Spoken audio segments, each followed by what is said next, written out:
Salut les amis, aujourd'hui on va causer coronavirus, chloroquine et Didier Raoult. On va faire ça en 4-4-2, vous connaissez le principe, on va à l'essentiel, et on va y aller franco. En plus confiné, moi ça me rend nerveux. Du coup, faut que j'extériorise toute cette merde. Donc commençons par le commencement. Au départ, le coronavirus c'est une grippette, une sorte de pisse de chauve-souris inoffensive. En tout cas, c'est ce que nous raconte la Besin. Du coup, je me dis putain, on a eu chaud, cette connasse de grippe, elle taquine que du chinois. On peut continuer à tousser sans que le GIGN défonce ta porte d'entrée et que le voisin te dénonce après avoir sorti le chien 10 fois dans la journée et couru 2 fois le marathon de Paris. Rien d'anormal quoi. Bref, au début il y a des malades mais bon c'est pas un génocide. Les jours passent et le nombre augmente mais c'est pas des chiffres énormes. Ça c'est sans compter les journalistes qui ont leur sujet et ne comptent pas lâcher le morceau. Dès qu'il y a un contaminé c'est alerte rouge. Quand il y a un mort c'est alerte rouge et ça clignote en plus. On entend que ça à la téloche, les Français commencent à flipper. Mais apparemment tout va bien puisque Macron va au théâtre avec Brigitte pour inciter les Français à sortir malgré le coronavirus. Ils s'en battent les couilles. Continuez à tousser, léchez-vous les babines, y a pas de contre-indication. L'OMS est d'accord. Postillonner, y a pas de problème. Mais franchement, il est pas plus inquiet que moi. Parce que je peux vous le dire, je m'en tamponne le cul à ce moment-là. C'est 10 jours avant le confinement. Franchement, j'ai pas peur. Mais bon, ça c'est sans compter la peur que génèrent les journalistes du monde entier sur les populations. J'ai un collègue, il se lave les mains 40 fois par jour quand même. Il a appris le langage des signes en 3 jours pour communiquer. Et à lire sur les lèvres ce con. Là quand même, je me dis, c'est le début d'une psychose. Mais Besin se veut rassurante. Elle répète que les masques ça sert à rien. Que tu mettes un masque FFP2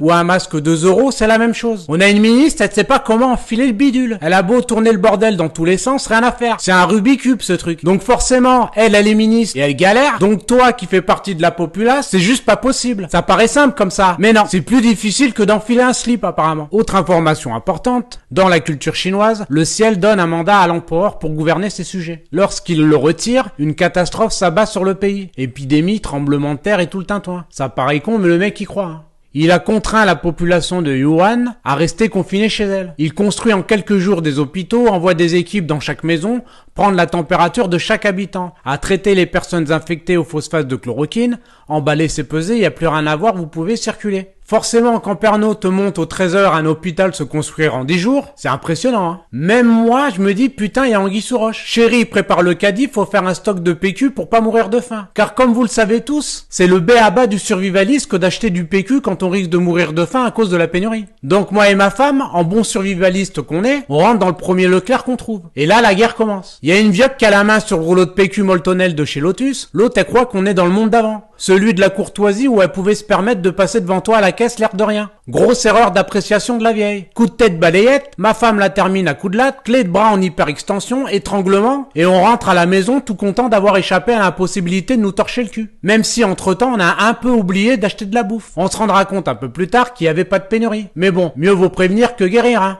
Après l'épisode du ravitaillement, nous on scrute les infos pour voir s'ils nous ont pas pondu un vaccin ou s'il y a un effet ralgant qui guérit cette merde. Et là, miracle, je vois qui? Didier Raoult, qui annonce le plus tranquillement du monde que la chloroquine guérit 75% des malades. Au début, je le vois le Raoult, me dis putain, il a un côté retour vers le futur, je sais pas. J'ai pas tout de suite confiance. Et McFly à côté, il m'inspire pas plus. Mentez pas, on s'est tous dit la même chose. Et 3 recherches après, j'apprends que c'est un microbiologiste mondialement reconnu qui dirige le plus grand centre français consacré aux maladies infectieuses à Marseille. C'est une pointure, Il fait pas dans le Doliprane, le garçon. Du coup, je me mange toute la série de vidéos. En plus d'en avoir dans le ciboulot, il se permet de remettre à sa place Patrick Cohen. Le gars, il marche sur les journalistes, il multiplie la chloroquine et guérit les malades. Jésus. Et je ressors de ma séance vidéo avec le retour de mon premier instinct, qui me disait de ne pas m'inquiéter. À ce moment-là, je me dis c'est plié. On a trouvé le remède, la semaine prochaine on est libérable. Ou au pire, le masque fera office de bracelet électronique. Il n'y a plus qu'à tester la population et en avant les loulous. Sauf qu'il y a un petit problème, qui a son importance. C'est qu'on n'a plus de masques. Je vous dis, c'est catastrophique,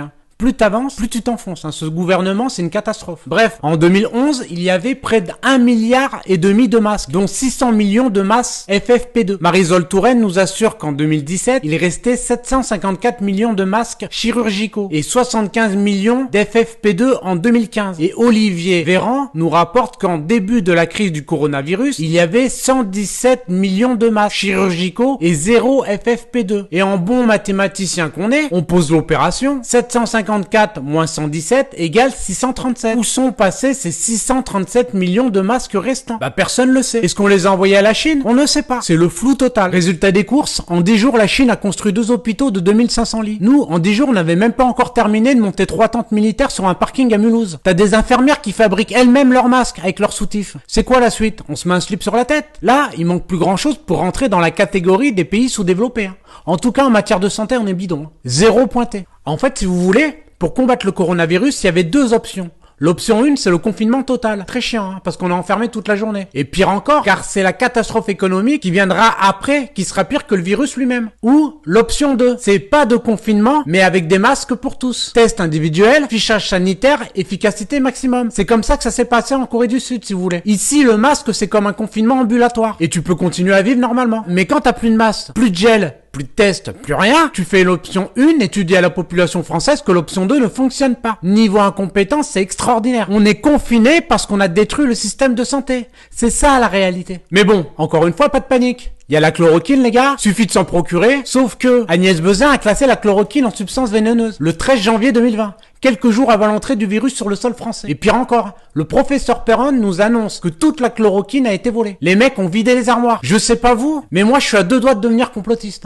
Je veux bien faire un effort pour me retenir, mais putain la Buzyn la mettre pas. Surtout quand tu sais que son mari c'est Yves Lévy, le patron de l'INSERM, et que le papier est signé Jérôme Salomon. Le même Salomon qui nous annonce que des tests seront faits sur la chloroquine et qu'on aura la réponse dans 6 semaines. Le temps que tout le monde crève, quoi, en fait. Sur un médicament qu'on connaît depuis des décennies. Ça veut dire que le trio Buzyn, Lévy, Salomon me gonfle. On se fout de notre gueule, littéralement. Alors, pour comprendre tout ce foutoir, il faut savoir qu'il y a un litige qui ne date pas d'hier entre les époux Buzyn-Lévy et Didier Raoult. En fait, Yves Lévy voulait la peau des IHU qui ont le statut de fondation indépendante. Trop indépendant à son goût et voulait la fin de ce statut pour avoir l'ascendant dessus. Et c'est là qu'Agnès Buzyn entre en jeu pour essayer de faire perdre cette indépendance au profit de l'INSERM afin que l'IHU soit piloté depuis Paris. Les instituts hospitalo-universitaires ont été créés en 2010 sur les conseils de Juppé et Rocard afin de stimuler la recherche médicale française avec le statut de fondation indépendante qui permet d'agir sans contrainte. En fait, si vous voulez, si le professeur Raoult a besoin d'engager un spécialiste ou d'obtenir une machine pour ses travaux, ça mettra pas 10 ans en passant par toutes les administrations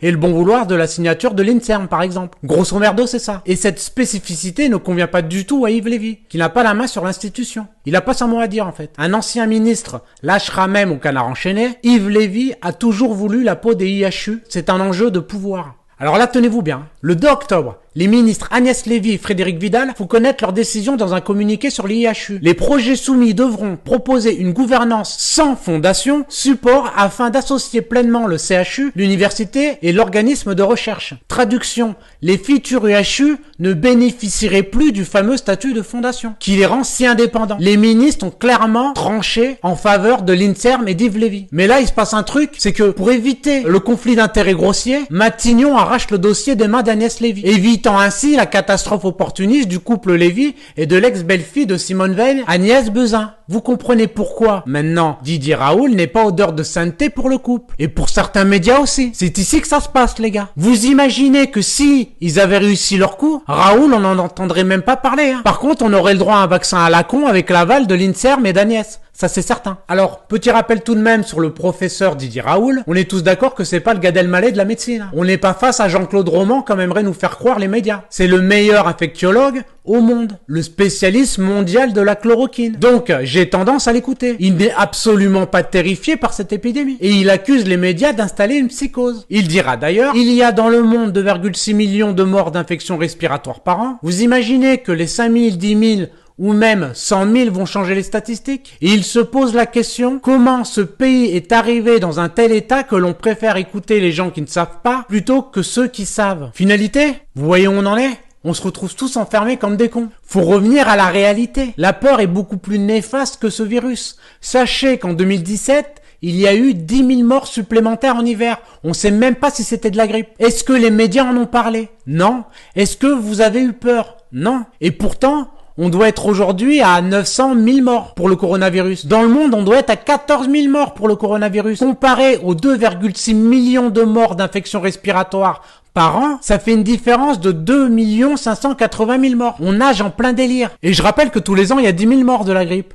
Donc je vois pas pourquoi on ferait pas un confinement tous les ans. Et qu'on vienne pas me dire que c'est pas la même chose. Des morts, c'est des morts. Et à ce que je sache, on n'y est pas à 10 000. Bon voilà, les amis, on va retourner à nos occupations, si on en trouve. Sur ce, je vous dis à bientôt, profitez bien. Et surtout, si vous regardez cette vidéo, c'est que vous êtes bien vivant. Et c'est déjà pas mal. Allez, à ciao.